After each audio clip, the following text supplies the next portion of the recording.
I never thought the woman who gave me life would be the one to rip it apart. My mom used to be my safe place, my anchor.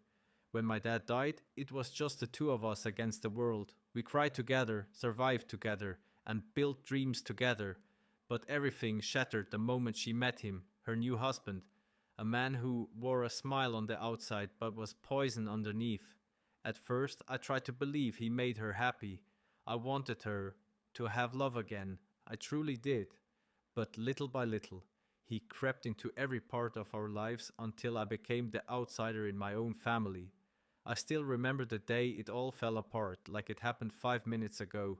I came home from work exhausted but relieved to see the porch light on, but instead of the usual warmth, my mom stood at the door, cold and distant. Her eyes, those same eyes that once looked at me with nothing but love, were filled with something else that night: disgust, resentment. She said the words slowly, each one stabbing deeper than the last. You don't belong here anymore. He's my husband now. I'm choosing him. I was too stunned to even cry. My world crumbled in seconds. The person I thought would always stand by me no matter what had just disowned me. And worse, for a man who barely knew me. I found myself out on the street that night with nothing but a bag of clothes and a heart full of betrayal. The home I thought was mine was gone. The love I thought was unconditional erased in an instant. And here is the thing that haunts me. No matter how much time passes, no matter how much I try to move forward, I still hear her voice echoing in my head. The one person I would have died for chose someone else over me. But life has a twisted sense of karma, and this is the story of how everything came back around in a way none of us could have expected. Growing up, it was always just me and my mom. My dad died when I was 8, and from that moment on, it felt like we were two halves of a whole. We had nothing but each other. Money was tight, but love, that was something we had in abundance. My mom worked 2 jobs just to keep us afloat. Every time I fell, she was there to lift me back up. Every time I doubted myself, she was my biggest cheerleader. I remember nights when we would sit together on the couch, wrapped in blankets, watching old movies. She used to run her fingers through my hair and say, "You and me against the world." Those words were my shield growing up. No matter how hard life got, I believed we would always have each other. When I was in high school, things started to shift. My mom met a man at work, someone new, who brought a spark back to her eyes. His name was Mark. At first, I was happy for her. After years of watching her struggle and sacrifice everything for me, I thought maybe she deserved a bit of happiness too. Mark seemed charming. He would bring flowers, tell jokes, and act like the perfect gentleman. I wanted to trust him. I really did. But slowly things began to change. Mark started making little comments about how much my mom spoiled me. He would laugh it off, but his words stuck. He didn't like how close we were. He didn't like being second to her own child. And soon he started to wedge himself between us. At first it was subtle. He would plan dinners or outings that didn't include me. He'd whisper in my mom's ear, and I could tell her moods were shifting. She became more distant, more irritable. Arguments between us started happening over the smallest things. I would ask her if she wanted to watch our favorite movie, and she'd snap, "I'm busy. Can't you see that?" I tried to understand. I kept telling myself that it was just a phase, that maybe she was caught up in the excitement of a new relationship. But it got worse. Mark moved in 6 months later. That's when everything unraveled. Suddenly, the house didn't feel like home anymore. I was treated like a guest in my own space. He made the rules. He controlled what we watched on TV, what we ate for dinner, and even when guests could come over. And my mom, she stood by his side, watching silently as my world shrank smaller and small. One evening, I overheard the conversation between them. Mark was saying things like, "She's grown now, you've done enough. It's time for her to stand on her own feet." My heart sank. I realized then that he wanted me gone. And what terrified me the most was that my mom didn't argue back. I confronted her the next day, tears streaming down my face. I begged her to see what he was doing, to remember how close we used to be, but she looked at me like I was a stranger. Her voice was cold when she said, "Mark is my husband now. This is his home too." I felt the ground slip from under me. The woman who had once sworn that we would face anything together was now siding with a man who was pushing me out. I knew then that things would never be the same. From that moment on, I was walking on eggshells in my own home. Every little thing I did seemed to annoy them.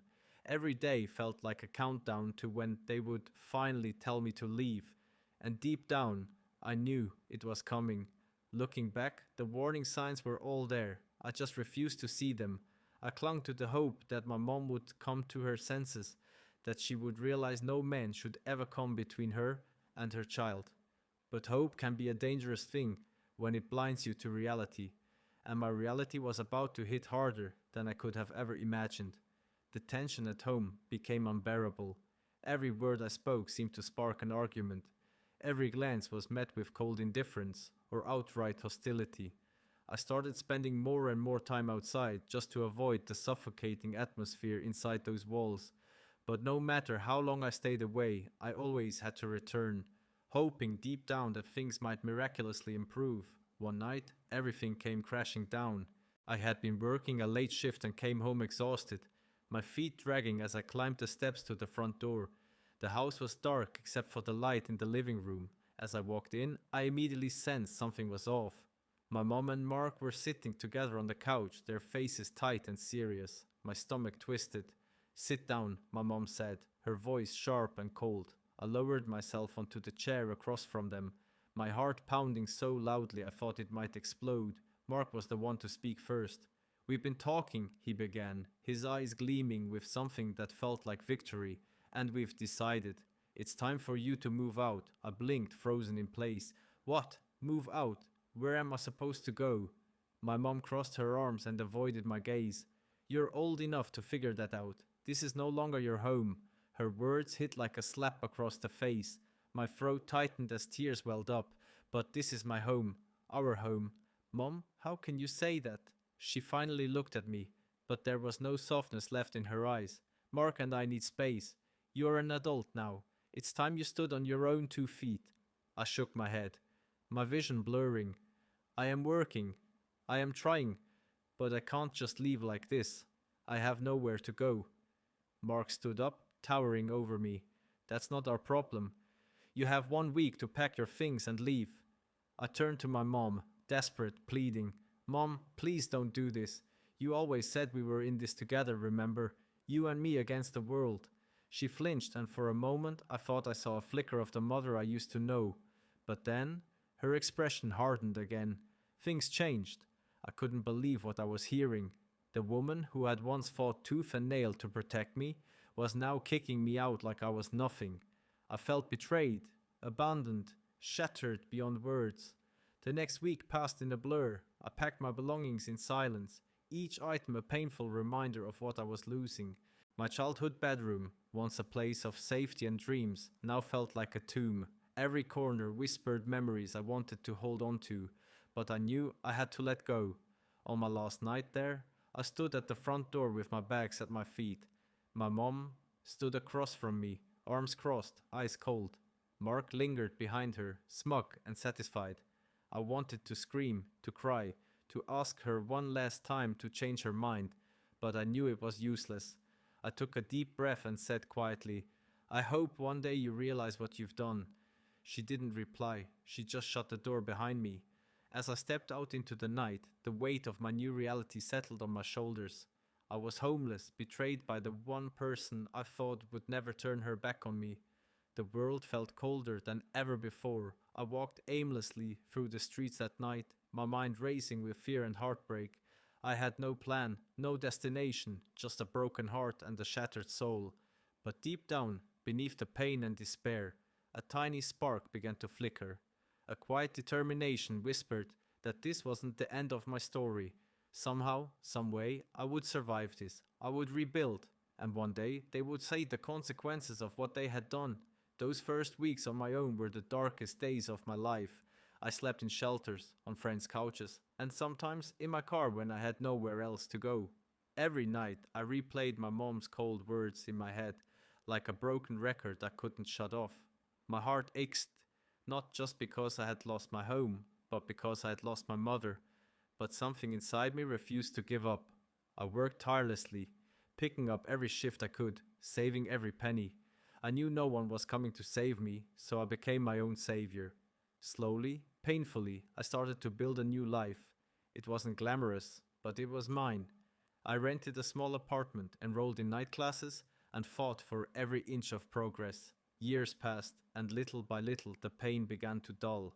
I still thought of my mom often, but I buried that part of me deep down. I told myself I didn't care anymore, that I had moved on. But the scars remained, even if they were hidden beneath layers of resilience. Then one evening, out of nowhere, my phone rang. I didn't recognize the number, but something told me to answer. I hesitated for a second, then picked up. "Hello," I said cautiously. There was silence on the other end, followed by a shaky breath, and then a voice I hadn't heard in years. My mom. "Hi, it's me," she said, her voice trembling. I froze, my heart pounding in my chest. For a moment, I couldn't even breathe. "I know I'm the last person you want to hear from," she continued, her voice cracking, but I didn't know who else to call. Her words poured out like a flood. Mark had left her. After years of manipulating her, isolating her, and draining her financially, he disappeared without a trace, leaving her penniless and alone. He had taken everything, their house, their savings, even the little jewelry she had left from my dad. Now she had nowhere to go, no one to turn to. "I made a terrible mistake," she whispered, sobbing. "I chose him over you, and I lost everything." My mind was spinning. Part of me wanted to slam the phone down to throw all the pain she caused back in her face, but another part of me, the part that still longed for the mother I used to know, couldn't hang up. "What do you want from me?" I asked, my voice cold but shaking. "I need your help," she admitted, her sobs growing louder. "Please, I have nowhere else to go." I stood there in silence, gripping the phone tightly. The memories of that night she kicked me out flashed vividly in my mind, her eyes cold and distant, her words sharp and final. And now here she was, broken and begging. I wanted to hate her. I wanted to let her suffer the way I had. But as much as I tried to harden my heart, I couldn't ignore the truth. She was still my mother. "Where are you?" I asked quietly. She told me she was at the shelter, her voice filled with shame. I gave her my address and told her to come over. As I hung up, I felt a whirlwind of emotions: anger, sadness, relief, and something I couldn't quite name. When she arrived at my apartment, she looked nothing like the strong, proud woman I once knew. Her clothes were tattered, her face lined with worry and regret. She stepped inside hesitantly, her eyes darting around, like she couldn't believe where she was. We sat down across from each other, a heavy silence hanging between us. "I don't expect you to forgive me," she said, her eyes welling with tears. I don't know where else to turn." I stared at her, searching her face for any trace of the mother I had lost. I saw pain, regret, and finally the vulnerability she had hidden for so long. "I built this life without you," I said quietly. "I had to learn to survive because you abandoned me. Do you have any idea what that did to me?" She nodded, her tears falling freely now. "I know, and I will regret it every single day for the rest of my life." We sat in silence for a long moment, both of us lost in our own thoughts. Finally, I took a deep breath. "I don't know if I can ever forgive you," I said honestly, "but I can't watch you suffer like this. You can stay here for now." Her eyes widened and she burst into sobs, falling to her knees in front of me. "Thank you," she whispered, clutching my hands. "Thank you." As I held her trembling hands, I realized something. Karma had come full circle. She had lost everything because of her choices, and now she was at my mercy. The power dynamic had shifted completely, but even in my pain, I knew that holding on to hatred would only poison me. I wasn't ready to forgive her fully, but I was ready to start healing, and that I realized was the real twist in this story. Not her downfall, but my strength. The days that followed were strange and heavy. Having my mom under my roof after all those years felt surreal, like living in a dream I wasn't sure I wanted to be part of. There were moments of deep awkwardness, moments when we passed each other in the kitchen and barely exchanged a word, but there were also moments when I saw glimpses of the woman I used to know, the mother who once held me when I cried and whispered that everything would be okay. She kept to herself most of the time, quiet and almost invisible. I knew she was trying not to be a burden, but the weight of her presence was undeniable. I caught her staring at old photos I had managed to keep, tears pooling in her eyes. She never said it out loud, but her face was etched with regret. One evening, as we sat in silence with cups of tea in our hands, she finally broke the stillness. I think about that night all the time, she said softly, her voice trembling. I see your face, the pain in your eyes, and I hate myself for what I did. I didn't respond right away. I stared into my cup, watching the steam curl upward. My heart felt like a battlefield, torn between anger and a desperate longing to let go of the hurt. I needed you, I finally said, my voice thick with emotion. And you left me when I was at my weakest, she nodded, her tears falling freely. I know, and I can never undo that. I let someone poison my mind against my own child. I failed you in the worst way a mother can. For the first time, I saw the full weight of her guilt. It didn't erase the past, but it softened something inside me. I realized that while I had been fighting to survive all those years, she had been living with the crushing burden of her choices. And in some ways, that was its own kind of punishment. As weeks turned into months, we slowly began to rebuild something fragile and new. It wasn't the same as before. Too much had happened, too much trust had been broken, but there was an unspoken understanding between us, a quiet effort to mend what we could. She started picking up small jobs to help with rent, determined not to rely on me completely. I respected that. It showed me she was serious about making amends, not just seeking shelter. But one day I came home from work and found her cooking dinner, something she hadn't done since I was a kid. The smell of her homemade soup filled the apartment, and for a brief moment it felt like old times. We sat down to eat, and though words were few, there was a sense of peace I hadn't felt in a long time. I won't pretend that everything became perfect. Some wounds leave scars that never fully heal, but we both learned something powerful. Forgiveness is not about forgetting or pretending the pain didn't happen. It's about choosing to let go of the anger so it doesn't destroy you from the inside out. Looking back now, I see how far I've come. From a broken, abandoned child to someone who built a life from nothing. I found strength I never knew I had.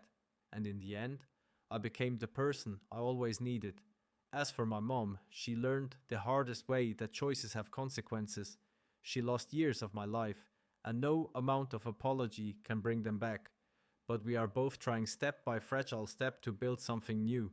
And that is the messy, complicated truth about betrayal and forgiveness. It is never clean, never simple. But sometimes in the rebel of broken trust, you can still find pieces worth salvaging. To anyone listening who has ever felt abandoned or betrayed by someone they love, know this: you are stronger than you think. And while the scars may never disappear, they are proof that you survived.